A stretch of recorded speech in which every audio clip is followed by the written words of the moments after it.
এলাকায় বিনোদনের অভাব আছে, বিনোদন বিনোদন। কারণ যুবক সমাজ এখন আর নেশা করতে চায় না, জুয়া খেলতে চায় না, সর্দারের অভিনয় করতে আসি।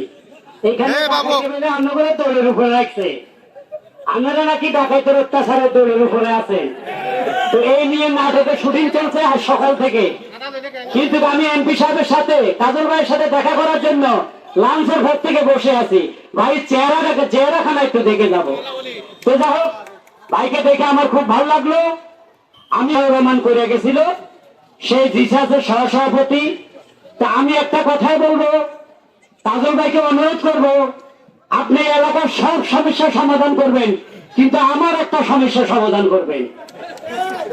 সেটা হলো এই এলাকায় বিনোদনের অভাব আছে, বিনোদন বিনোদন।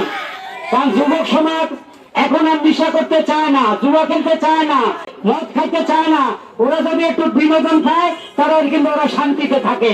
তার প্রমাণ আমি আজকে সারাদিন শুটিং করতে দেখছি, মানুষ কিভাবে শুটিং দেখার জন্য আগ্রহী হয়ে তাকাই থাকে।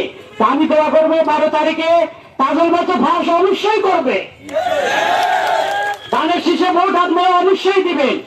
কিন্তু কাজল ভাই পাশ হওয়ার পরে আগামী রোজার ঈদের পরে এই এলাকায় আমার গ্রুপের নায়ক নায়িকাদের কাহিনী একটা বিরাট করে অনুষ্ঠান করতে হবে, এইটাই আমার চাওয়া।